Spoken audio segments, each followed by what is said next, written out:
For the second time in the month of January, the Zags used a game against the Portland Pilots to get themselves back on track. Will it stick this time?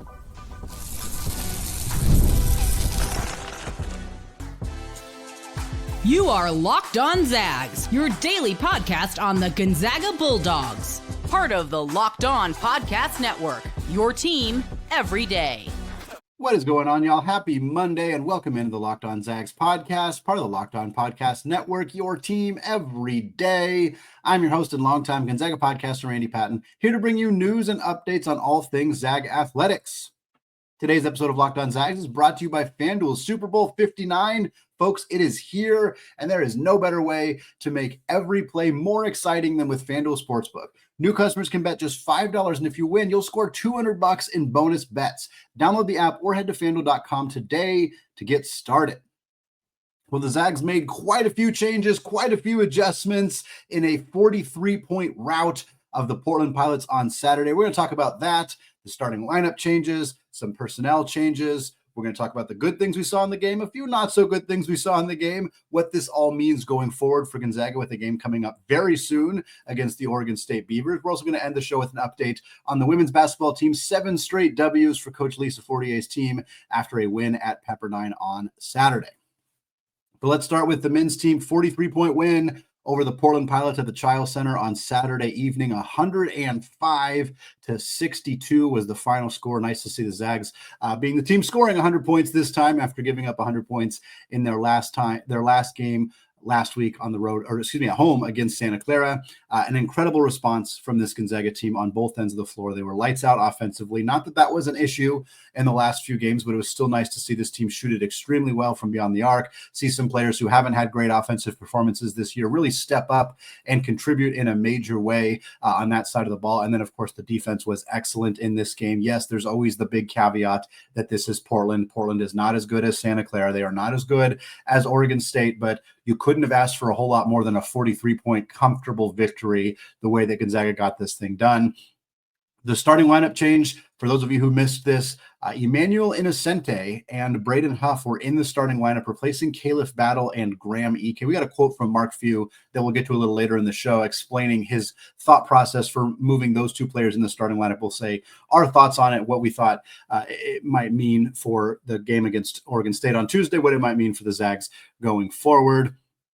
And while a game against Portland is not usually going to move the needle all that much, it's worth noting that Gonzaga moved from 18th to 15th in the net rankings. This is on Sunday evening. By the time Monday rolls around, those rankings are probably going to be a little bit different. Regardless, the Zags are 15th in the net.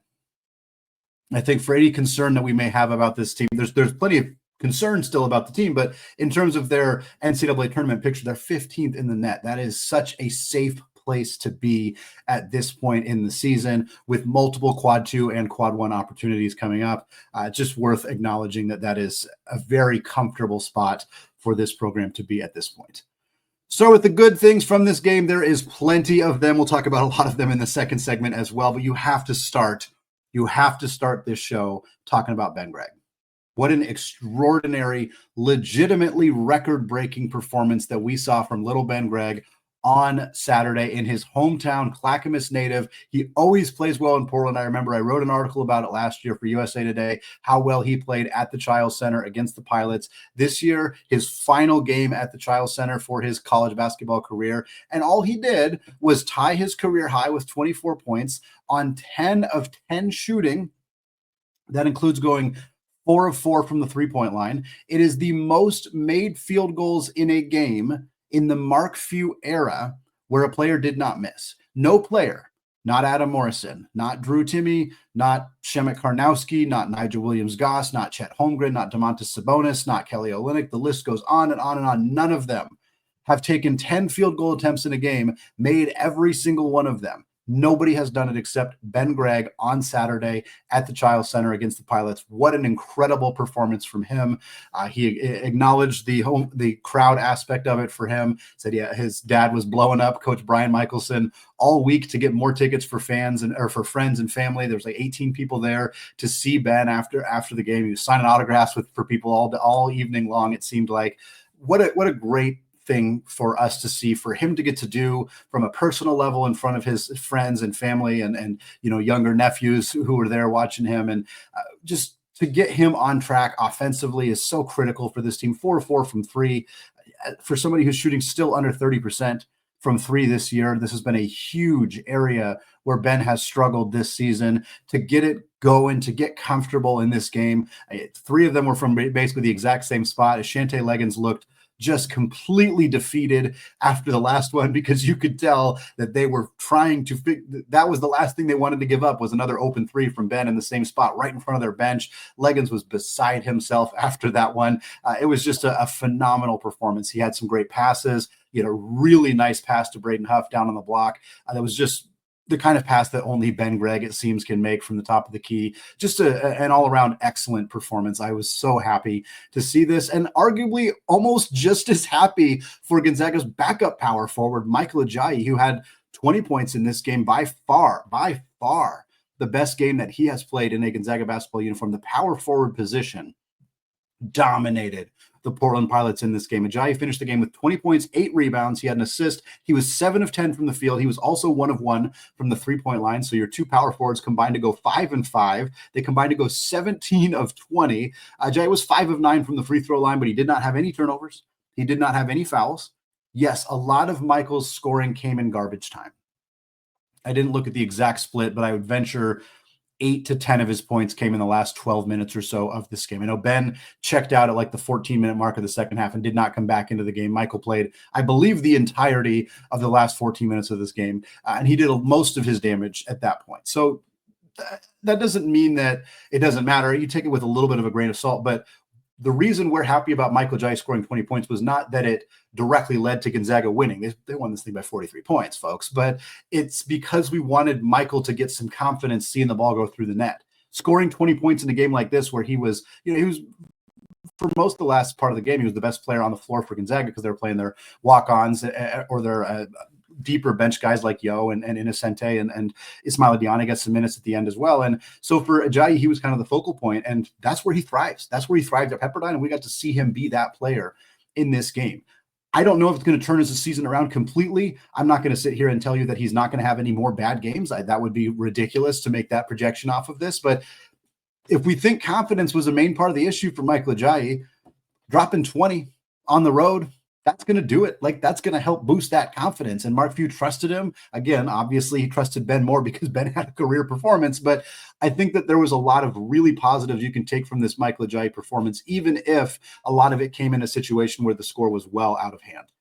Zags were 66% from the field in this one, or from two, they are 54.5% from three. We'll talk more about that. Just a phenomenal offensive performance. But again, the issue for Gonzaga the last two games was not on the offensive side of the ball. It was defensively, and that's where this game really shined for the Zags as well. They had 10 steals in this contest, 6 blocks.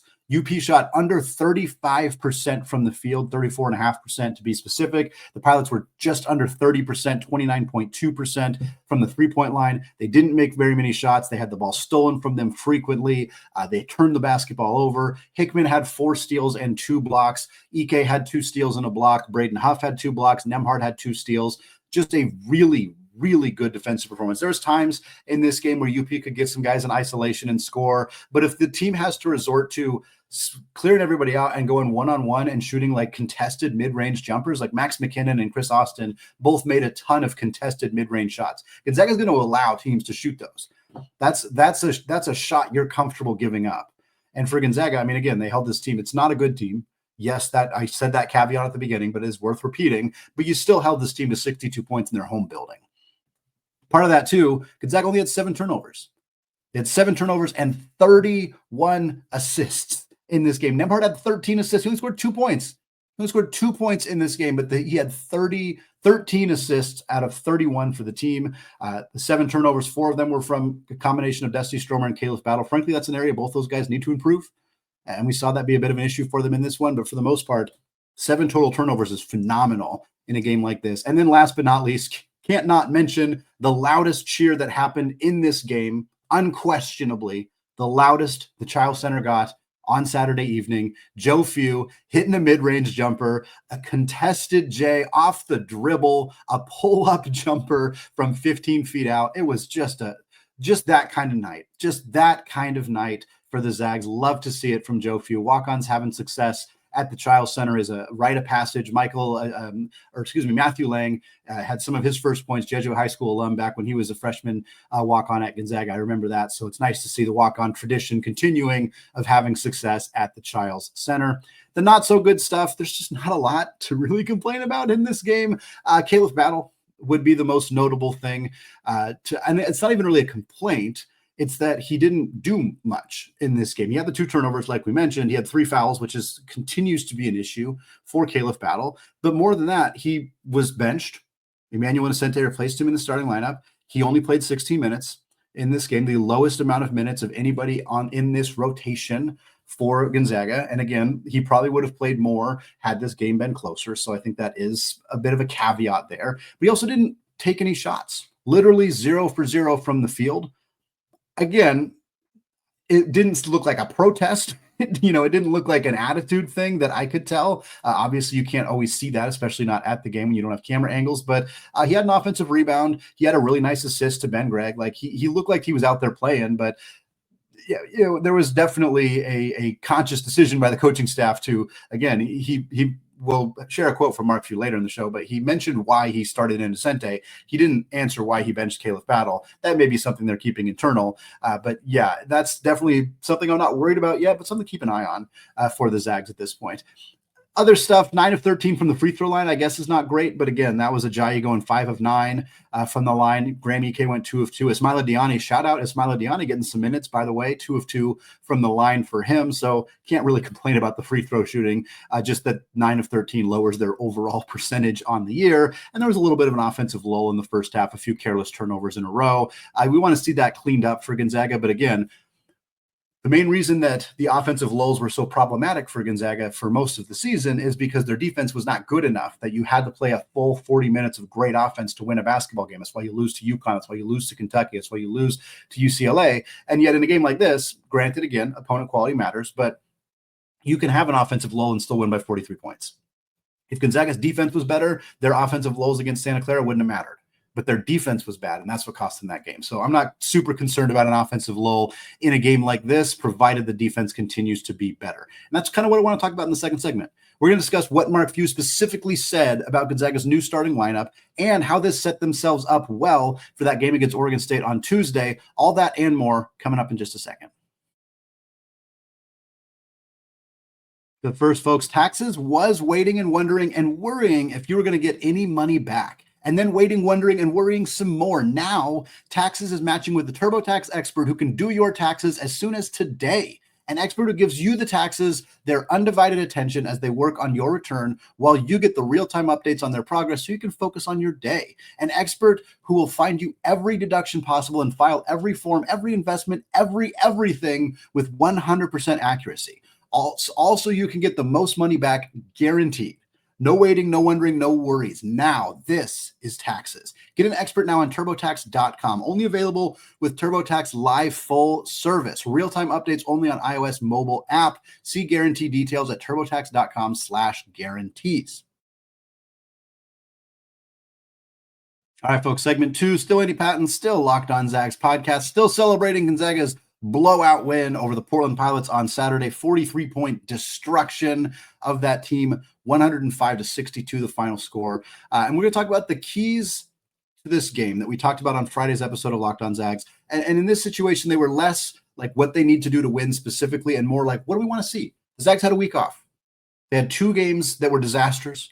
Road loss to Oregon State, the home winner or home loss to Santa Clara, 200 points given up in those 2 games. And we figured we were going to see adjustments. Some of the negative Nancy's said, well, Mark Few, he doesn't make adjustments, blah, blah, blah. It's going to be exactly the same. No, we thought there'd be changes. Mark Few made starting lineup changes last year when there was problems around this time, a little earlier than this, but around this time. We know that there are going to be things that need to change when a season is going quite like it was in those 2 games. Can't say I projected these exact changes to happen. You could go back and listen. I did not tell you Emmanuel Innocenti was going to be in the starting lineup because I did not think that was going to happen. I did think he might get some more playing time, and that was something that came to fruition in this game. But that's what I want to talk about here. They announced the starting lineup while I was walking to my seat to the Child Center, and I froze in my spot when I heard Emmanuel Innocenti's name. I thought it was a mistake. I thought they were announcing the bench players. I was very surprised, like many of you, to see him in the starting lineup. He replaces Khalif Battle, who's on the bench. Braden Huff replaces Graham Ike in the starting lineup. Mark Few was asked about it after the game in the post-game press conference, and the reasoning totally makes sense. It's exactly what, frankly, I think many of us would have expected it to be. I'm going to read his direct quote here. Pulled this from the article written by Cole Forsman at the Gonzaga Nation Sports Illustrated site. He says, quote, "With Graham, we had to do something about that technical really hurt us." And he's referring to the technical foul against Santa Clara late in that game. He was spectacular with how he handled it. He was so apologetic. He felt horrible about it. He's as good of a person as we've had in our program in my whole time at Gonzaga. And then we played horrible defense in our last game, so I was trying to give Emmanuel a try. He's one of our best defensive players, so I was trying to give him some looks. Totally makes sense to me. When I saw that it was Braden replacing Graham, because Emmanuel replacing Khalif is pretty clearly a decision based on what Innocenti provides to this team defensively. And frankly, again, Coach Few wisely did not say this, but I think also what Khalif was not providing on either end of the floor. Like if Innocenti is a better defender than Battle, but Battle's a much better offensive player, you're going to start Battle. But Battle's struggles offensively the last few games, I think, contributed to them saying, well, we'd rather have the better defensive player out on the floor. Mark Few is also very good about rewarding players who work hard.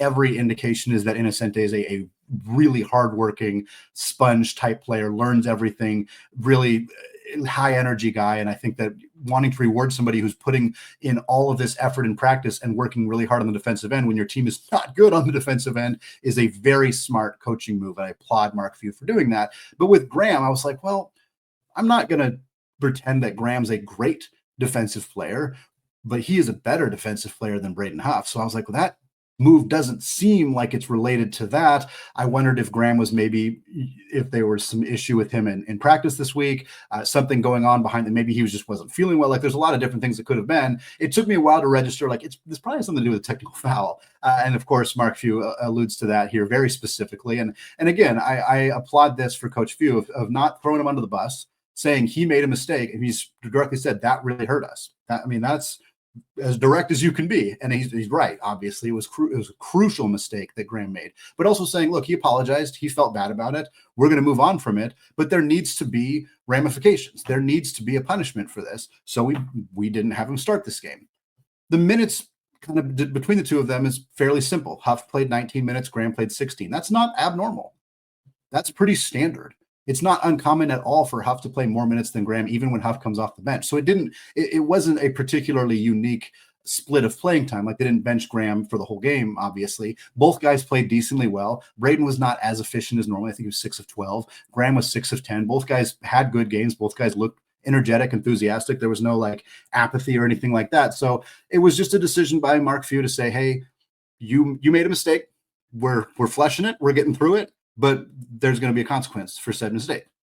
That's what good coaches do. And Innocenti, again, Few was not going to toss Khalif Battle into the bench, but he asked why he was in the starting lineup, and he explained why Innocenti was in the starting lineup. He was not asked why Khalif Battle was not in the starting lineup, so he did not offer any type of insight into that decision, nor was he asked why it was Innocenti as opposed to, say, Dusty Stromer, which I think is probably who many would have expected it to be. And again, for me, I think the theory is just that he's rewarding Innocenti for working hard. Doesn't necessarily mean Dusty's not working hard, but I think it was a reward for like, this is one of our better defensive players. Dusty's a great defensive player too.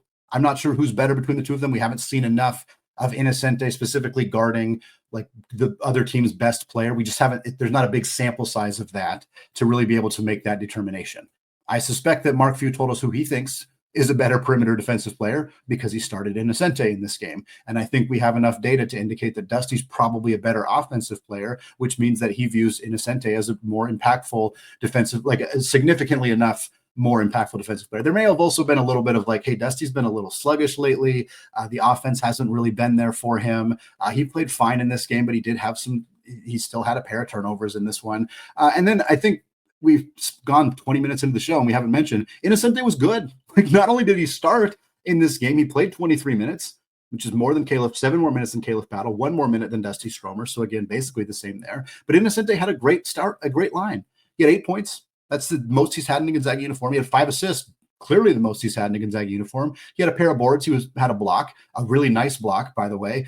He was 3 of 5 from the field, including 2 of 4 from 3. This was a very Kyle Dranginis, Mike Hart type of performance. David Pendergraph type of performance for Gonzaga. The glue guy, but not like the supercharged glue guy the way that Ben Gregg or Anton Watson was, where they're a glue guy, but they're also a starter who leads your team in scoring periodically. Like a true, like, I'm your 5th starter. I play less minutes than the other starters. I score way less points than the other starters, but I also get you a couple rebounds. I get you a couple assists. I make good plays on defense. I'm efficient. I don't turn the ball over. Like, that's the Mike Hart, the Kyle Dranginis, the David Pendergraph. That's that kind of mantra. And Innocenti perfectly embodies that type of player. And I'm glad to see Mark Few give him this chance, give him this opportunity. It's very clear he's earned it. He played great in this game. He doesn't need to score 15 points for Gonzaga. I said it last week. They need to replace some offense with defense. You don't need to get better on offense. You're one of the 5 best offensive teams in the country. You need to get better on defense. And Innocenti provides that while not hurting you offensively. If he was going 0 of 6 with 5 turnovers, that'd be a different thing, but he's not. He's not. Really loved what we saw from Innocenti in this game. Was incredibly excited and happy for him. And like Khalif Battle, like I said, only played 16 minutes. 3 fouls, 2 turnovers, 1 board, 1 assist. Didn't even attempt a shot. Definitely something to keep an eye on there with him. And then again, Huff and Ike fairly balanced there. So I don't think you read too much into that, especially because this game was so out of reach with 14 minutes left in the game that it didn't really matter who was playing. And we would have learned more had this game been closer for longer in terms of who would have been on the floor. Key number 2 was whether we were going to see Gonzaga do different approaches on defense, different styles, different things like that. Not really. We didn't see a zone. We saw personnel changes, which was the most notable thing, obviously, with Innocenti playing bigger minutes in this game. We did see some full court press, perhaps a bit more than usual. We saw a full court press that surprised Portland. Nolan Hickman got an interception, landed, realized he was about to fall over the half court line, lobbed a pass to Ryan Nembhard. Ryan decided to wait for the ball instead of going to the ball, and ended up being a turnover, kind of. It was an unfortunate turnover in the sense that they just stolen the ball, but nice to see Gonzaga trying a full court press. They did their half court traps like they usually do. Again, hard to glean too much from a game that Zags were up 20 at halftime and comfortably led through the entirety of the second half. But we did see them do a little bit of different things defensively, even if most of the changes were personnel related. Key number 3, wanted to see Gonzaga get out to a fast start in each half. Still wasn't great. It's 13-10 at one point in the first half. UP got it within 3, I think, in like the 10-minute mark of the first half. Gonzaga ended up cruising to a 20-point lead at halftime and then was totally fine in the second half.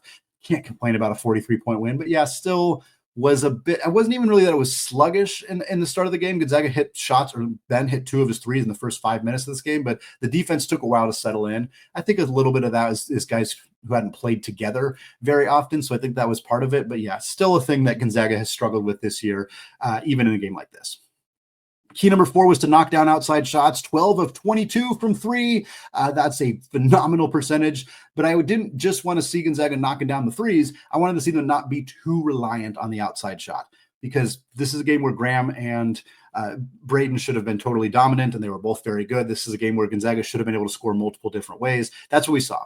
Zags, 45 two-point attempts, made 30 of them. That's 66%. 22 three-point attempts, made 12 of them, 55%. Doesn't get much better than that. Does not get much better than that. Gregg was 4 of 4, like we talked about. Hickman was 3 of 4. Stromer and Innocenti each went 2 of 4. Ajayi knocked down his 1 3-point attempt. 2 of the misses for Gonzaga from 3 were Joe Few and Jun-Suk Yo. So garbage time misses there. So it's kind of more like 12 of 20, I guess. I'd count them if they made them, though. So I guess I got to count them if they didn't make them. But just, again, it's important to note the context there with those shots. I specifically called out Khalif Battle as a player I wanted to see take more 2s than 3s. He didn't take either. So again, still something to monitor for the Zags. And then the final key was to build a big lead so that nobody has to play more than 30 minutes. Folks, we almost had a situation where nobody played more than 25 minutes. Ryan Nembhard played 26 minutes to lead Gonzaga in minutes in this game. Nolan Hickman was at 24. Shout out Emmanuel Innocenti, not only starting 3rd on the team in total minutes played with 23. Dusty Stromer was next at 22, despite coming off the bench. Ben Gregg and Michael Ajayi split basically right down the middle at 20 apiece. Braden Huff was at 19. EK and Battle were both at 16. And then you had your garbage time minutes. Jun Suk-Yo played 6 minutes. Ismail Diani played 5 minutes. By the way, he also picked up a late game technical foul for blocking a shot all the way into the stands, which I don't think he meant to do, but it was just a goofy way that this game ended. And then Joe Few played those 3 minutes. Again, the minutes breakdown in this game is skewed a bit by the fact that this was a 40-point win for Gonzaga, but it's nice because Gonzaga's got a game on Tuesday against Oregon State, a good team, a team they really want to beat, a team that they are playing at home. They wanted to be well rested, so they accomplished what they wanted to accomplish. Get out to a big enough lead that you don't have to play Ryan Nembhard 37 minutes and then play him 40 minutes 2 days later.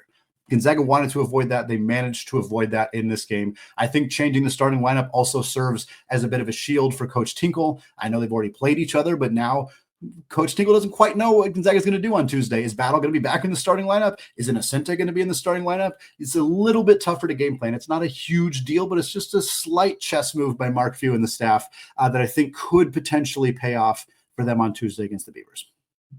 Well, folks, Lisa Fortier's team, 7th straight win. Yvonne Ejim continues to etch her name in Gonzaga's record books. We're going to talk more about that in just a second.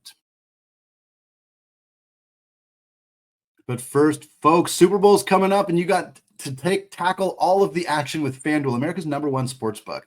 Because right now, new customers can bet $5 and get $200 in bonus bets if you win. The FanDuel Sportsbook app gives you everything you need to place live bets all in one place. When you get a hunch in the middle of a game, you can check out their latest stats, view live play-by-play, and so much more, all on the same page where you place your bets. Right now, Arizona 1.5-point favorites. Big Monday is back. College basketball Monday nights are phenomenal. Arizona hosting Iowa State, top 5 team in the country, and the Wildcats are favored by 1.5. If you're still a little mad at Tommy Lloyd and you want to bet against them, Iowa State, I think they might win this one. I think they might at least cover this spread. Definitely worth taking a look at. Again, if you like those odds, if you like any of the upcoming Super Bowl odds, just go to FanDuel.com to join today. As a reminder, you'll get started with $200 in bonus bets if your first bet of $5 wins. That's FanDuel.com, America's #1 sportsbook. All right, folks, segment 3, still Andy Patton, still Locked On Zags podcast, and we are closing out the show talking about the Zag women's team that went on the road to Malibu, Firestone Fieldhouse, to face the Pepperdine Waves, picked up a comfortable 81-53 W against Pepperdine. The Zags now 8-2 in conference play. They are in sole possession of first place. A season that began with Coach Fortier's team at a 6-8 record. A season where the team lost 3 straight games at the Paradise Jam in the Virgin Islands. A season where tournament teams Washington State and Elite 8 team Oregon State joined the WCC. A season where Portland, who's made the back-to-back NCAA tournaments, was in the mix once again to be one of the best teams in the conference. After all of that, it's now late January, and the Gonzaga Bulldogs are in sole possession of first place in the West Coast Conference. This team continues to defy the odds, continues to battle multiple injuries, multiple issues to be in the position that they're in now because of the hard work of this coaching staff, the incredible performances of Yvonne Ejim. Freshman Allie Turner has been phenomenal for this team as well. This team is 5-1 in road conference games. Again, they're on a 7-game winning streak after starting the year with that 6-8 record. And for people wondering, well, the Zags have got to put themselves in a position now where even if they do lose that last game in Las Vegas, they're still going to make the NCAA tournament. Yeah, let's not get too far ahead of ourselves. The net rankings came out. The Zags are 110th in the net. Again, as a reminder, the men's team 15th. Women's team 110th in the net right now. They're 0-2 in quad 1 games. They're 1-1 in quad 2 games. They're 2-3 in quad 3 games. And folks, they're 10-2 in quad 4 games. Team does not have an NCAA tournament resume unless they win the West Coast Conference tournament. The best way to win the West Coast Conference tournament, be a top 2 seed when that tournament comes out, so you get that double bye and you don't have to play until the semifinals. Gonzaga is well on their way after this win over the Waves. Zags outscored the Waves 27-10 in the first quarter. They were only up 9 at halftime, but they outscored them by 19 in the second half to cruise to that 28-point victory. Yvonne Ejim once again established why she is not only a frontrunner for mid-major player of the year, but she should be a dang All-American. 29 points for Yvonne in this one. She also had 12 boards, 4 assists, a steal, and a pair of blocks. She was 12 of 20 from the field, a perfect 4 of 4 from the free throw line. Also, shout out Claire O'Connor, sophomore guard, career high 20 points for her. She also had 7 boards, 2 assists. She was 8 of 11 from the field, including 4 of 6 from 3. Only other Zag in double figures in this game was Inez Betancourt, who had 10 off the bench, 2 of 3 from 3, all 10 of her points coming in the second half. In this one, the Zags 38.5% from 3. Phenomenal stuff. You're going to shoot 38.5% from 3, and Yvonne's going to score 30. You're probably going to win the vast majority of your games. The Zags did this without Maud Hybens, their starting power forward, who's been a critical part of this team. She was not in this game. I do not have a status as of right now regarding her health for upcoming games for Gonzaga, but she would be a devastating loss in a season where they've already had so many injury issues. We saw this team basically start a 4-guard lineup. It was Yvonne, and then it was Allie Turner, Claire O'Connor, Esther Little, and Taylor Dalton entering the starting lineup, the guard transfer from St. Mary's. McKinley Dallin came off the bench. She typically plays sporadically. She played 14 minutes in this game. Didn't have a great game, 2 points on 1 of 6 shooting, but look for her. She's a Minnesota transfer who's originally from Washington. Look for her to take on a bigger role if Hybens misses more time going forward. Maud averaging 9.5 points, just under 8 rebounds, 2.3 assists in 18 games this season. She's 3rd on the team in points per game, 2nd in boards, 4th in assists, and 3rd in minutes per game. So that's certainly a significant loss to keep an eye on depending on that status going forward. Yvonne continues to etch her name in the record books. She has now scored in double figures in 63 consecutive games for the Zags. She's also now 3 rebounds away from 1,000 rebounds in her career. When she gets there, not if, when she gets there, she'll become the first Zag and the first WCC women's player to eclipse 2,000 points and 1,000 rebounds in her career. A tremendous accomplishment coming up for Yvonne. She has 2,103 career points, which means she is 63 points away from passing Heather Bowman for first place in Gonzaga basketball history. Considering she's been scoring about 30 a game, she might get there in 2 games. More likely she gets there in 3, which would be a home game against Washington State on February 8th. Definitely worth keeping an eye on. In the meantime, the Zags host San Diego next Thursday, the 30th. They beat San Diego already this year by 7 back in December. Shocker, Yvonne had 29 points in that game. San Diego has not won a game since December 14th. Non-conference game against CSUN. They're 4-15 on the year, 0-10 in the WCC. So do not be surprised if Gonzaga's win streak extends to 8 this Thursday. It's going to wrap it up for me today here on the Locked On Zags podcast. Folks, thank you so much for making the show your first listen or your first watch of the day. Shout out to those of you who said hi at the UP game. Always have fun getting to see folks when I'm out and about at these games. We got a big old preview of that Oregon State game, what we want to see from Gonzaga, what we want to see them do different from the last time out, what we want to see them carry over from this game against Portland. We got a fun guest later in the week, and then, of course, we'll get you ready for that big one on Saturday against the Gales of St. Mary's. Thanks again, folks. Have a fantastic rest of your day, and as always, go Zags.